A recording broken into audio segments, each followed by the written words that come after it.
আল্ট্রাসোনোগ্রামে দেখা গিয়েছিল মায়ের গর্ভে রয়েছে ৩টি ফুটফুটে শিশু। তাই পরিবারের সকলে প্রস্তুতিও নিচ্ছিল ৩ নবজাতকের জন্য। কিন্তু তখনই ঘটল চমক, যখন নির্দিষ্ট তারিখের ৭ সপ্তাহ আগেই স্বাভাবিকভাবে জন্ম নিল একে একে ৩টি নয়, বরং ৪টি শিশু।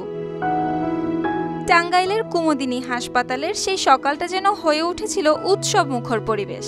একদিকে নবজাতকদের কান্না, অন্যদিকে লোকজনের ভিড়, সব মিলে যেন আনন্দের বন্যা। আমি ৪টা শুনে নেই, বেশি শুনছি, কম শুনছি, ৫টা শুনছি, ৩টা শুনছি, আমাদের বেলায় ৪ জন হয়েছে। কালিহাতীর প্রবাসী নাজমুল ইসলামের স্ত্রী বিথি আক্তার। বৃহস্পতিবার ভোরে হঠাৎ প্রসব ব্যথা শুরু হলে তাকে দ্রুত ভর্তি করা হয় মির্জাপুর কুমুদিনী হাসপাতালে। পরিবারের লোকজন যেহেতু আগেই জানতেন ৩টি শিশুর অস্তিত্ব সম্পর্কে, কিন্তু ভর্তি হওয়ার পর চিকিৎসকরা জানান এটি ২৯ সপ্তাহের গর্ভাবস্থা, যা একেবারেই বিরল। সাধারণত ডেলিভারি করা হয় ৩৬ সপ্তাহে, কিন্তু নির্ধারিত সময়ের ৭ সপ্তাহ আগেই জন্ম নেয় এই ফুটফুটে ৪ শিশু। কালকে সকাল ৮টা সাড়ে ৮টার দিকে আমাদের এখানে ভর্তি হন উনি, এবং নর্মাল ডেলিভারি দিয়ে আমরা ট্রিপলেট বাচ্চার জন্ম হয়েছে, এবং বাচ্চা ৪টা 10:30টার দিকে আমাদের এনআইসিইউতে ভর্তি করা হয়েছে। এখন ওরা ভালো আছে। ২৯ সপ্তাহে প্রেগন্যান্সি ছিল। ডায়ালগ সুবাসিত টয়লেট ক্লিনার, যার পাওয়ার প্লাস ফর্মুলা টয়লেটের কোনায় কোনায় পৌঁছে ৯৯.৯৯% জীবন ধ্বংস করে। রিমার্ক, বিথির কোল আলো করে আসে ৩ ছেলে আর ১ মেয়ে শিশু। তবে নবজাতকদের মধ্যে ২ শিশুর ওজন স্বাভাবিকের চেয়েও কম হওয়ায় তাদের রাখা হয়েছে নিবিড় পর্যবেক্ষণে। এই খুশি থেকে আপনার কাছে সবার কাছে দোয়া চাই, আল্লাহ জানি বাচ্চাটি ভালো রাখে, বাচ্চার মায়ের ভালো রাখে, আপনারা সবাই একটু দোয়া করেন।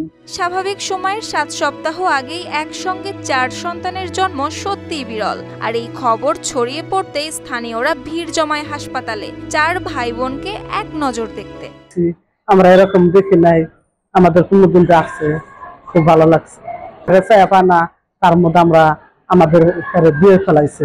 যদিও চিকিৎসকরা বলছেন এমন ঘটনা দুর্লভ, কিন্তু বিথি আর তার পরিবারের কাছে এই ৪ শিশু শুধু বিরল নয়, বরং জীবনের সবচেয়ে বড় উপহার। আমি খুব খুশি, খুব আমি শান্তি।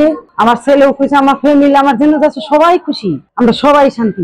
সবার কাছে দোয়া চাই, সবার কাছে ভিক্ষা চাই, আমার বাচ্চার জন্য, আমার ছেলের বোর জন্য আমি ভিক্ষা চাই সবার কাছে। সবাই যেন আমার জন্য দোয়া করে, আমার বাচ্চার জন্য জানি দোয়া করে, আমার বৌমার জন্য জানি দোয়া করে, আমি এটুকুই চাই। আজকের এই ঘটনার মধ্যেই যেন লুকিয়ে আছে একটি বার্তা। কখনো কখনো জীবনের অপ্রস্তুত মুহূর্তগুলোই বয়ে আনে সেরা উপহার। News desk, RTV।